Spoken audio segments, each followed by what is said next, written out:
Assalamualaikum warahmatullahi wabarakatuh. Selamat malam, salam sejahtera untuk kita semua. Kami dari kelompok PBL F30 akan menjelaskan aplikasi PBL kami yang berjudul aplikasi pengembangan talent hub, yang dimana wadahnya berkumpul untuk para talenta terbaik. Saya sendiri Diki Darmawan selaku ketua kelompok, yang kemudian ada Antonio Manuel Rizky, yang ketiga ada Karen Sitomorang, dan yang terakhir ada Maitri Della. Untuk Antonio Manuel sendiri hari ini sedang berhalangan dikarenakan ada urusan kerjaan.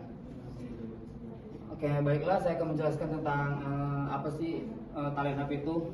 Talent hub itu untuk berupaya memberikan layanan wadah terhadap siapapun untuk menemukan karir yang memuaskan terhadapnya dengan menyediakan akses lowongan berkualitas tinggi dan mencocokkan bakat mereka dengan posisi yang sesuai.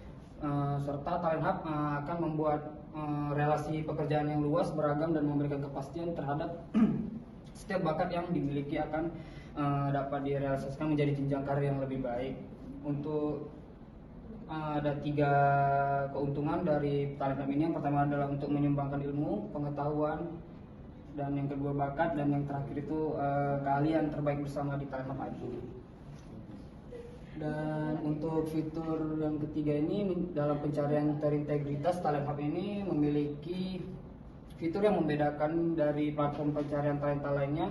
Salah satunya yaitu fitur utama dari platform ini adalah algoritma pencarian yang canggih dan memungkinkan perusahaan untuk mencari kandidat yang sesuai dengan kriteria yang dicari mereka. Selain itu, perusahaan juga dapat mencari kandidat yang berdasarkan lokasi bahkan tingkat pendidikan yang sesuai dengan yang mereka cari. Untuk talent hub juga terintegrasi dengan media sosial seperti LinkedIn dan integrasi memungkinkan perusahaan untuk menjangkau kandidat yang sedang mencari pekerjaan atau berada di pasar tenaga kerja. Kemudian untuk luaran project, saya akan menjelaskan demo aplikasi secara langsung. Berikut adalah aplikasi Polybutton Talent Hub yang akan saya jelaskan. Berikut ini adalah landing page-nya. Untuk About Us, untuk scroll ke bawah maka akan muncul pertama About Us. Kemudian yang kedua ada Why Polybutton, yaitu memiliki 4 list. Yang pertama akomodat industri, yang kedua ada tracking industri performance, yang ketiga showing student portfolio, dan yang terakhir itu showing alumni portfolio.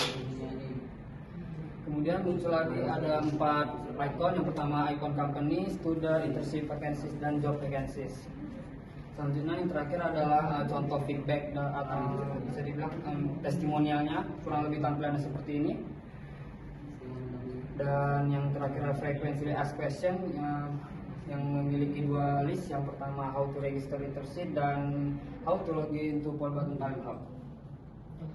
Dan yang terakhir adalah contact us yang memiliki 4 icon. Yang pertama icon address, call us, email us, dan open hours. Dan di sebelahnya itu ada form untuk pengaduan atau komplain dan lain sebagainya. Dan yang terakhir ada footer, kurang lebih seperti ini tampilan footernya. Untuk tampilan company kurang lebih seperti ini. Dan ada salah satunya tampilan kurang lebih seperti ini tampilan company-nya. Ada penjelasan aplikasi, kemudian ada kantor pusatnya, industri, status perusahaan tersebut, dan link perusahaan tersebut. Dan yang terakhir, dan untuk slide bawahnya ada untuk contoh lowongan saat ini yang ada content creator dan lain sebagainya. Kemudian masuk ke find student. Untuk find student yang ada 4 mahasiswa Polybutton yang beranggotakan PBL F30 itu sendiri. Contohnya kurang lebih seperti ini. Yang pertama ada di slide overview-nya, ada masuk ke fitur skills yang ada beberapa skill, kemudian service ada, kemudian about, dan yang terakhir adalah attachment, dan yang paling terakhir browser similar freelance expert. Tampilan servisnya boleh ditekan. Ya, untuk tampilan search engine-nya kurang lebih seperti ini. Setiap fitur yang telah dikerjakan ada tagsnya atau penjelasan jika ingin bertransaksi. Boleh ke bawah.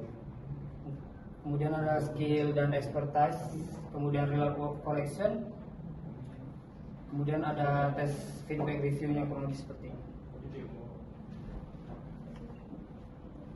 Dan untuk selanjutnya ada portfolio, kurang lebih tampilannya seperti ini. Dan untuk feedback, tampilannya kurang lebih seperti ini.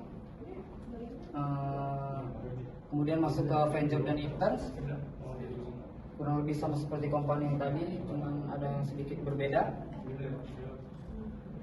Kurang lebih tampilannya seperti ini. Ada social media creative management, contohnya ada icon lokasi, messenger, dan juga link perusahaan tersebut, dan juga job description-nya, requirement, skill, dan ability. Kemudian ada fitur apply job-nya. Dan yang terakhir boleh coba lihat fitur loginnya. Kurang lebih fitur loginnya seperti ini.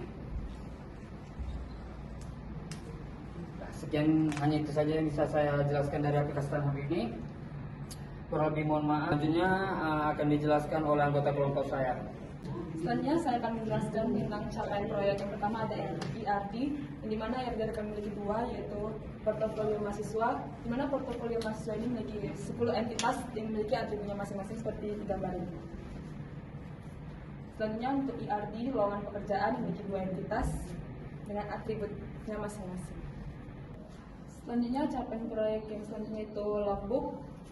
Logbook kami dimulai dari pertama tahapan planning, yaitu dimulai dari tanggal 7 Februari sampai dengan 6 Maret, ini progres 30%. Selanjutnya ada analisis, tahapan analisis yang dimana mulai dari 25 Februari sampai dengan 23 Maret dan progresnya 40%. Selanjutnya ada implementasi yang dimulai dari 17 Maret sampai dengan 26 Maret dengan progres 50%. Lalu analisis kembali yang dimulai dari 26 Maret sampai dengan 27 Maret dan memiliki progres 52%.